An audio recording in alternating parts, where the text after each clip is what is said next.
capítulo 82. Deus está na congregação dos poderosos, julga no meio dos deuses. Até quando julgareis injustamente e respeitareis a aparência da pessoa dos ímpios? Defendei o pobre e o órfão, fazei justiça ao aflito e necessitado. Livrai o pobre e o necessitado, tirai-o das mãos dos ímpios. Eles nada sabem, nem entendem, andam em trevas, todos os fundamentos da terra vacilam. Eu disse, vós sois deuses, e vós outros sois todos filhos do Altíssimo. Todavia, como homens morrereis, e caireis como qualquer dos príncipes. Levanta-te, ó Deus, julga a terra, pois te pertencem todas as nações. Esse Salmos 82, ele é muito forte. Ele é muito poderoso. Olha o que esses salmos... Ele é um salmo de Asaf. Asaf que escreveu esses salmos. Ele repreende os juízes por causa da sua injustiça. Quem são os juízes? Aquele que julga o povo, os líderes, aqueles que têm alguém sob a sua liderança. Esses são os juízes. E aqui Deus repreendendo, né? Asaf falou, Deus está na congregação dos poderosos, julga no meio dos deuses. Os juízes, os líderes, Deus os considera como deuses, deuses com D minúsculo. Até quando julgareis injustamente e respeitareis as pessoas dos ímpios? A Bíblia fala que nós devemos julgar a causa dos órfãos e das viúvas. Aquele que dá ao pobre empresta a Deus. Deus, ele ama quando nós somos justos com os mais fracos. E então aqui ele está falando, defendei o pobre e o órfão, fazei justiça ao aflito e ao necessitado. Eles nada sabem, nem entendem. Andam em trevas, todos os fundamentos da terra vacilam. As pessoas que não têm conhecimento, as pessoas que andam distantes de Deus, elas não sabem nada, elas não têm conhecimento. E a Bíblia fala que o meu povo perece porque lhe falta conhecimento.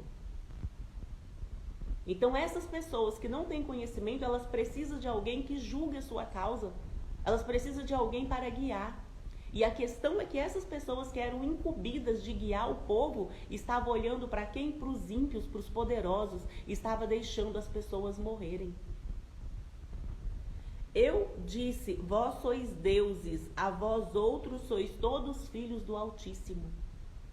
Nós que recebemos Jesus como nosso único e suficiente Salvador, nós nos tornamos filhos de Deus. Nós não podemos nos acovardar, nós precisamos nos posicionar diante das circunstâncias da vida como pessoas corajosas. Não como pessoas covardes que retrocedem, mas aqueles que lutam em favor de uma causa, que se posicionam.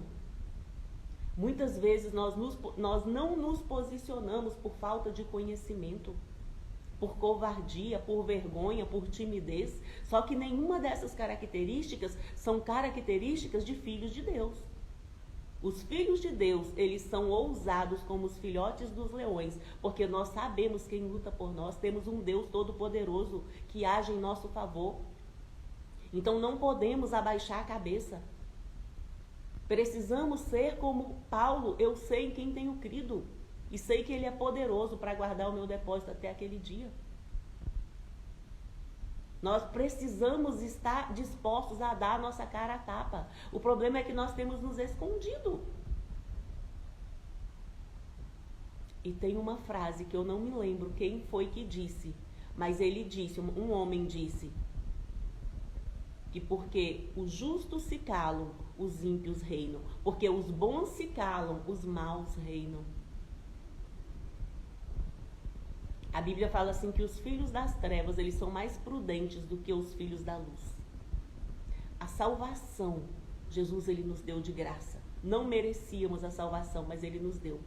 Agora, depois que recebemos a salvação de Cristo, precisamos nos posicionar como guerreiros, como filhos do Altíssimo, e lutarmos enquanto estivermos vida e agirmos em direção a um propósito. A Bíblia fala que o reino dos céus, ele é tomado por força. A salvação é de graça, mas o reino é tomado à força. Você só vai reinar se você tiver coragem de se posicionar. Se você tiver coragem, muitas vezes, de arrumar inimigos. Quando nós olhamos para Jesus, Jesus ele não era um homem passivo, não. Jesus ele arrumava questões onde ele chegava. As pessoas, os religiosos, os da autoridade, eles não gostavam de Jesus. É tanto que mataram Jesus. Porque Jesus ele não se calava, Jesus ele se posicionava sobre aquilo que ele acreditava. Ele era um general do reino. Ele lutava por uma causa, ele acreditava em uma causa. Qual é a sua causa? Qual é a causa que você acredita? Você precisa lutar por essa causa que você acredita. Porque se você não lutar, vai ter outro que vai lutar, para o bem ou para o mal. Estamos em guerra. Estamos em crise. Hoje estamos numa crise real, mundial. Mas a crise ela nunca passou, sempre estivemos em crise. Desde o Éden, estamos em crise. E a diferença está naqueles que se posicionam, naqueles que desejam, naqueles que agem. Não é naqueles que se escondem. Eu não vou me expor. A minha opinião não vai fazer diferença. Uma pessoa só não vai fazer diferença. É só eu sou tão fraca, eu sou tão pequena. Se todos pensarem assim, não faremos nada. Mas se cada um que se achega a Jesus pensar, agora eu sou forte, eu sou ousado, eu sou mais do que vencedor, e for chegando, e for convidando mais, vai criando uma sociedade de pessoas fortes. E é na união que Deus derrama a bênção. A adoração, ela é na individualidade, mas é na comunhão que a bênção vem. Não podemos nos isolar. A Bíblia fala que aquele que se isola, ele insurge contra a verdadeira sabedoria. Então, eu disse, vós sois deuses, e vós outros sois filhos do Altíssimo. Somos filhos do Altíssimo. Aqueles que têm o poder de reinar, aqueles que têm o poder de governar, Deus os considera como deuses. Deuses com D minúsculo.